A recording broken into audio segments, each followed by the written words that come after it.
This episode is brought to you ad-free thanks to all of our wonderful patrons. You can get tons of exclusive content and help us keep the show going by joining at patreon.com/shonenflop. Welcome to Shonen Flop Chibi, a first impressions mini episode where we talk about the first chapter of the series that we'll be covering in depth next week with our guest, Jack Caffrey, aka Bumbles McFumbles.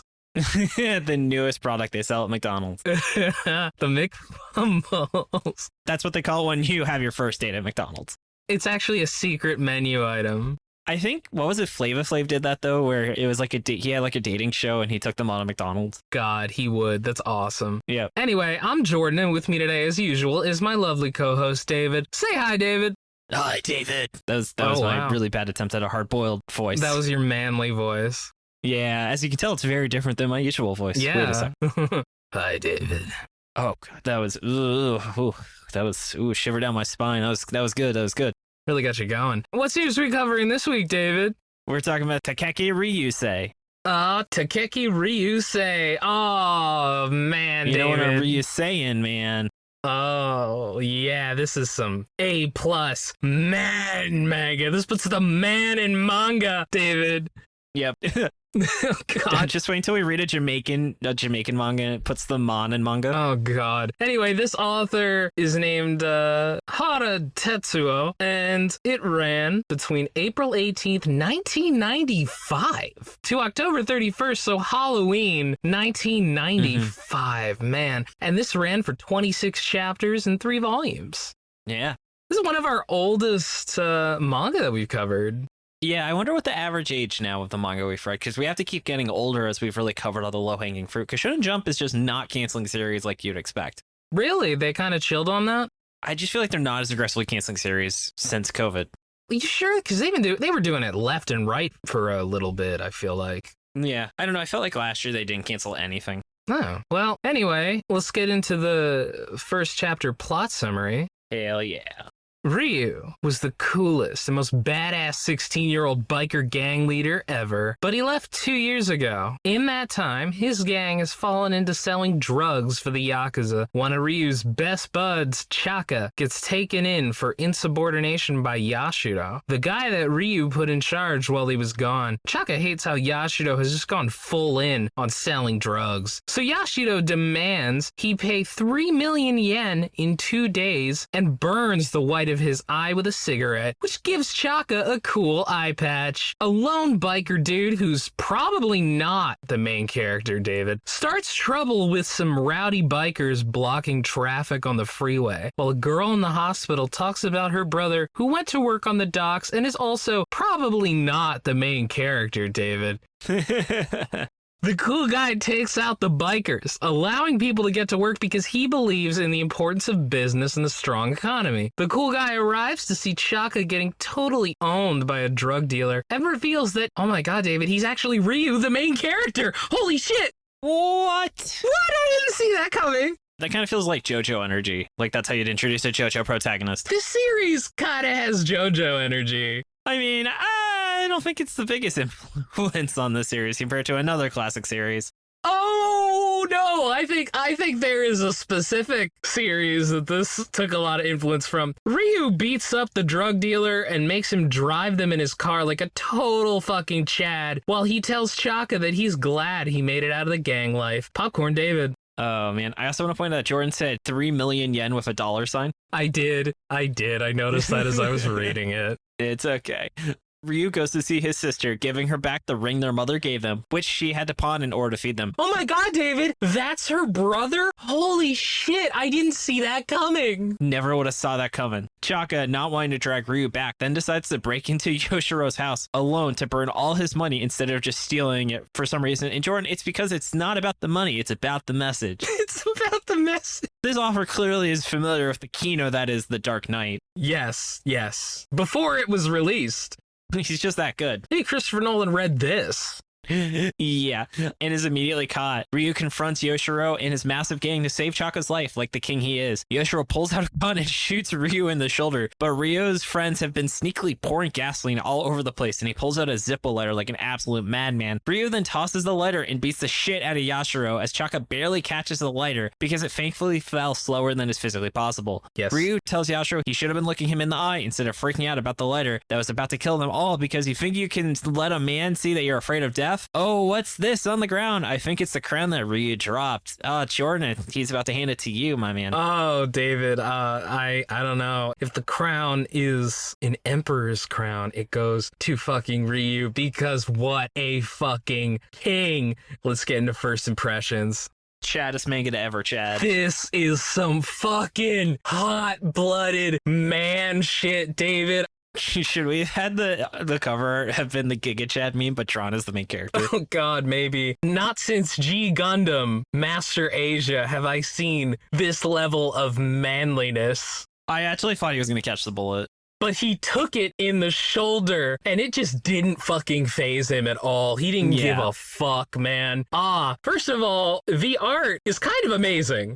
I don't understand how this could have been produced weekly. I will say I actually know at page 29, the art actually goes down in quality pretty substantially. It's still very good, but if you notice, there's a lot less cross-hatching in backgrounds, and I'm not sure what caused it where even in the same chapter, there's just a drastic drop in quality. I mean, it might have been like you were saying, man. He might have been on a deadline, and it's like how Gurren Lagann. It's like how Gurren Lagann had one episode that just looked like shit. Oh yeah, that's true.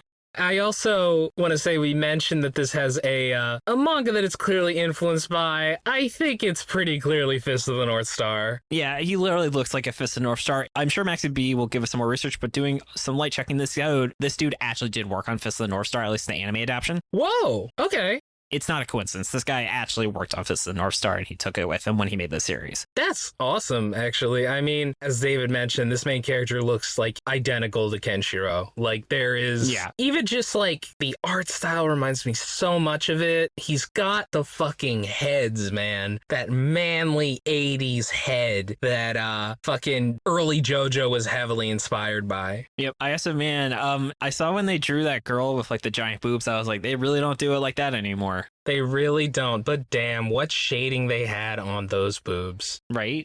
Oh, man, that was impressive.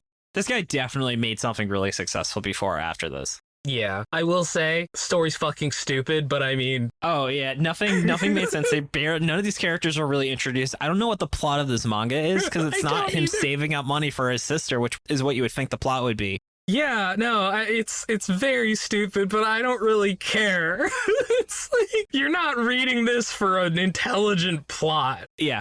I would say besides the plot, I actually think that the art is too detailed, if that makes sense, where I actually had trouble keeping the characters apart because they all just feel like giant blobs of shading and detail, where you don't have any like easy details to tell someone apart. I think that's fair. I think the author was aware of this because he started the manga by giving Chaka like a cool eye patch. So like you didn't have to think about it. You're just like, oh, that's the guy with the eye patch. That's Chaka. That's Chaka, you know? Cool. Yeah. I also love how Chaka's issue with this gag seems to not just be the drugs so much as all they care about is money. That's all they care about. So I'm going to break in here, just burn the money to show them that money isn't all that matters, David. It's the soul of being in a biker gang. Yeah. Otherwise, I think this is pretty dope. Jordan, would you read our 10 chapters of this? Oh, fuck yes. I really have developed this perception of Japan that there are just these legendary high schoolers just walking around who are like total badasses on the fucking street. It's like Akira. It's like Akira. It's like a billion different things that I can't think of. I mean, it's like JoJo. It's like Jotaro. Yeah, your average 6'5" high schooler. Yeah, that's what this is. Oh my god. All right. But Jordan, what do you think is gonna happen next? I think that Ryu mastered some kind of martial art that was passed down by an older male figure. Yep. My next guess is his sister will be used as a hostage at some point. Yeah. And the last one is that Ryu had an arch nemesis rival gang leader that he has to fight again now that he's back. I can totally see being 3 for 3 with those. What about you? Mine where there's going to be some sort of gang hierarchy and maybe the main character is going to have to be fighting to get to the top of the hierarchy. Yeah. There's going to be some sort of power system because this is like Fist of the North Star. And we're going to learn cool motorcycle facts. Like there's just going to be a character that's going to tell you like a Rocky style unnecessary details about how motorcycle works. Yeah, there's going to be like a tech guy. Like he's going to be the geek who like repairs everybody's motorcycle. I feel if we learn at least one fun fact about motorcycles, I'm going to count it.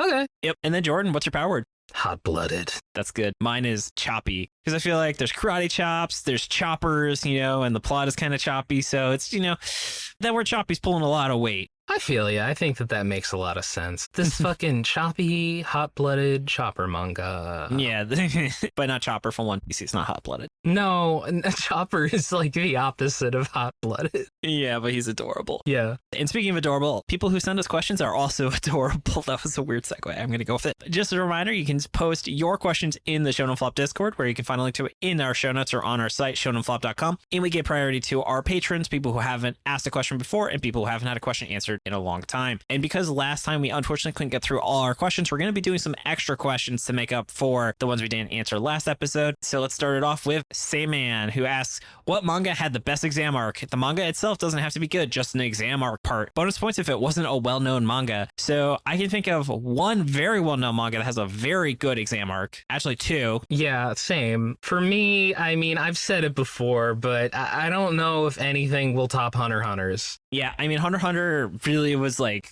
the only one where it was like building a series around an exam arc at the start worked. I feel like the other one you're going to say is Naruto.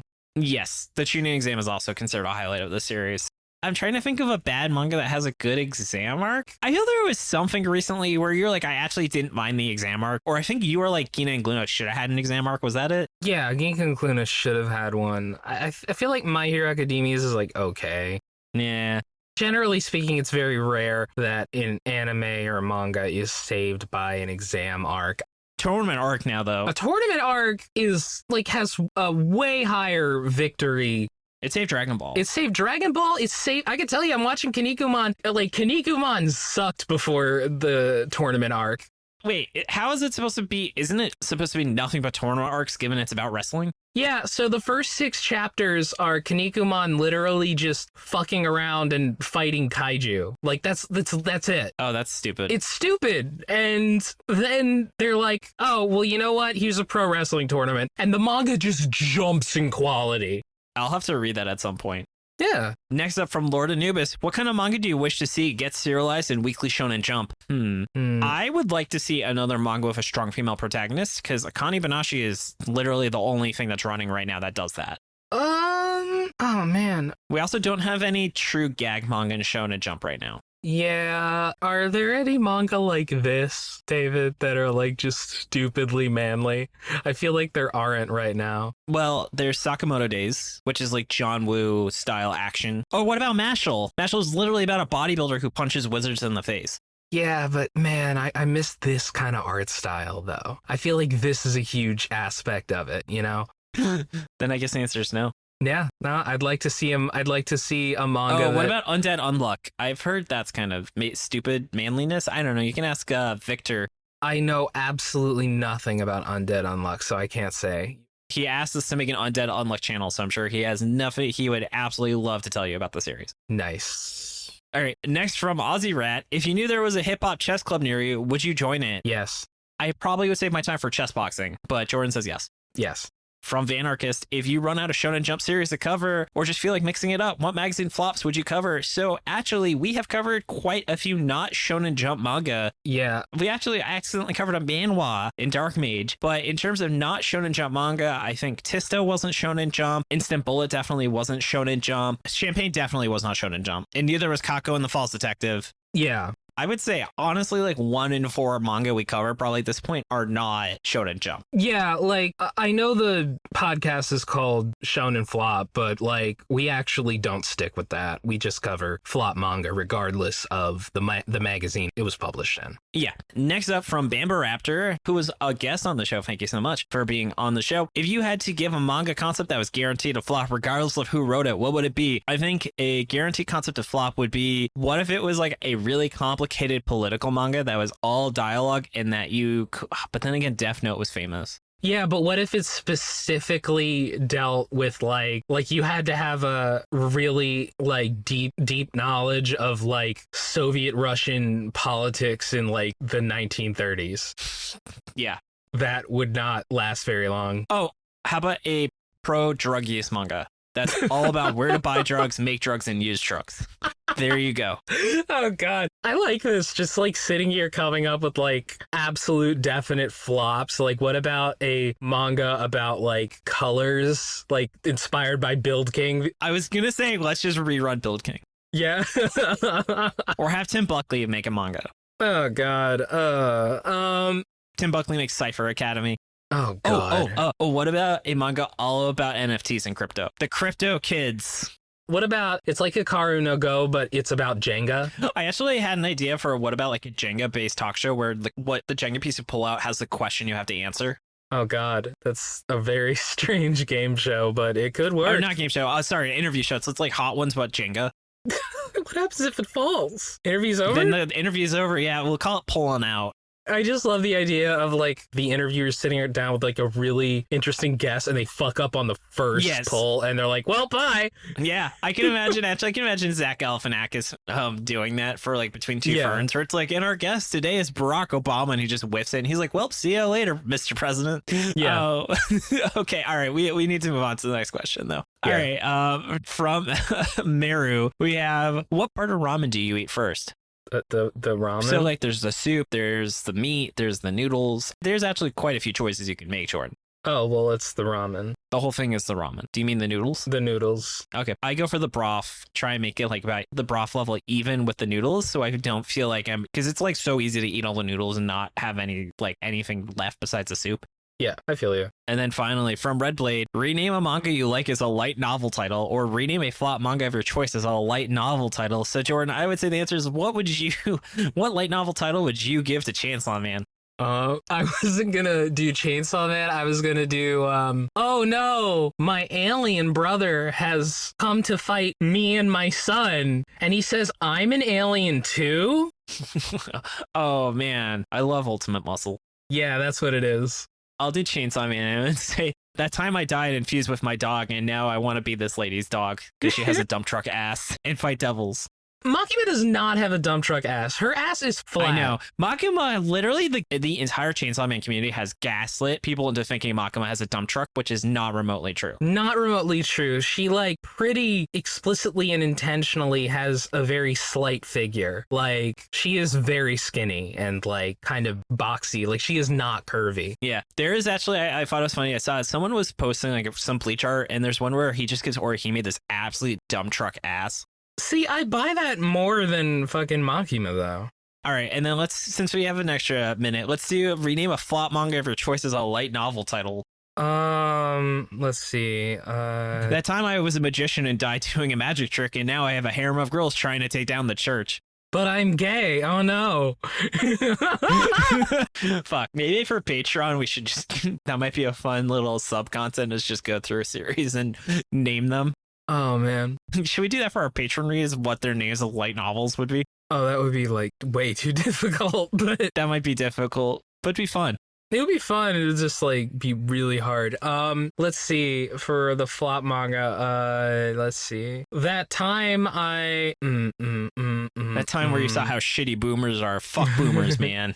That time my superhero wife died protecting the Earth, and now I have to take care of my son all alone. But the CIA won't leave me alone. Yeah. Oh, how about that time I discovered my sexuality by playing rugby? Oh man. Or how about I'm a magician, but I keep forgetting everything because I use memory removal magic, so does the author because he forgets what the plot of my series is. My face magically becomes hot and irresistible to women, but oh no, monster girls are after me. That time that I live in a world that everything is swords. And the art is terrible. Oh god. Parentheses. Really terrible. Yes, really, really bad. Oh, that was a really fun question. Thank you, Red Blade. Thank you, yes. And also, Jordan, thank you for all of your hard work on the show and editing the Chibi episodes. Thank you, David, for all the hard work on this show and your editing of the Chibi episodes. Thanks, babe. I also want to give props to Shannon for the awesome cover art. Find her online at illuminyatea. Thank you, Dylan, for assistance with editing. Find his podcast, Anime Out of Context, at animecontext.com. Thanks to Tucker and Maxie B for assistance with pronunciation, translation, other miscellaneous research. Find us on Twitter at ShonenFlopcast and our website, ShonenFlop.com. We're also on Spotify, iTunes, YouTube, wherever else you get your podcast. Feel free to drop a comment on the YouTube videos. Those are always really fun to interact with everyone. And speaking of interacting, come join the Shonen Flop Discord. Open to everyone, patron or not. Come hang out with us, talk about anime, games, or whatever else is on your mind. We even have a monthly movie night. Thank you so much for all of your hard work with that, Aussie Rat. Find a link to it in the show notes or on our site. And if you've been enjoying the podcast and want to help us keep going, consider subscribing to our Patreon. You wouldn't be able to keep the show running without their support. Get a ton of awesome perks like exclusive content, including Jordan. What did we drop in June? Well, David, we finished up our long form coverage of Magu-chan, God of Destruction. Yeah. What a good ending.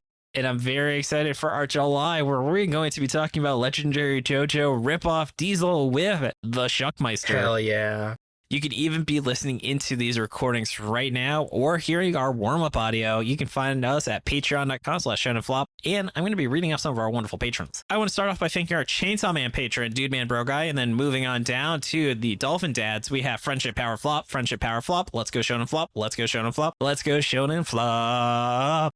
And tell me my box is special. Look at it, admire it, gaze into my box. Daddy love Monica. Jesus. Moving on down to the Ravioli tier, where she is enjoying the patio we have. She brought all of her toys out and is just sitting in the sun. I know, it's adorable. We have Chris, Eva, Israfont, Josh Robinson, Karate Chopsticks, Rachel, my wonderful fiance. She's the absolute best. She got me a copy of Final Fantasy 16, Scarlet Mirmanen, and Trevor Schechner. And then moving on down to the King of the Forest, we have 090Z, Shawl Florine, Gabe Lando, Jacob Andrew Galloway, King Solamander, formerly the Real Jory, Kirby Mon, Marty, Max Baker, T, the Dungeon Master Next Door, The Wolf, the Wood, Trafalgar, and Tommy Boy. Moving on down to the Galactic Ball Federation officers, we have a mid-sized sedan, Andy's Islands, Blah Mumu, Brian Sexton, David Ackerson, Dennis James Moan, Drago, Drew, Dylan Crider, Nigel, Generic Man, Green, Hans, Heavy Metal Hermit Crab, Keanu, Kylie Denton, Lincoln Frey, Majority Gosling, mainly P. Hall, Mara Barra, my dad Marvin Weinberger, Matt Solovich, Mike Carpenter, Ralph Iskoff, Resident Warhammer Nerd, Rosenda Mendoza, Ryan Jasinski, Sarah Hydra, Scott Fischler, Simply for Senpai Ash, Staghorn, Taper Clip, our very own Tucker, Wright, and ZZ Digital. Thank you all so much to our patron and our Beast Children patrons as well. Hell yeah, thank you. I love you all very much. You're so nice. That's all for us. Thank you so much for listening. Tune in next Monday for our full episode on this series featuring Jack Caffrey, aka Bumbles McFumbles. This has been Jordan. This has been David. And you've been listening to Shonen Flop. David, say it. Keep on flopping, floppers. Bye.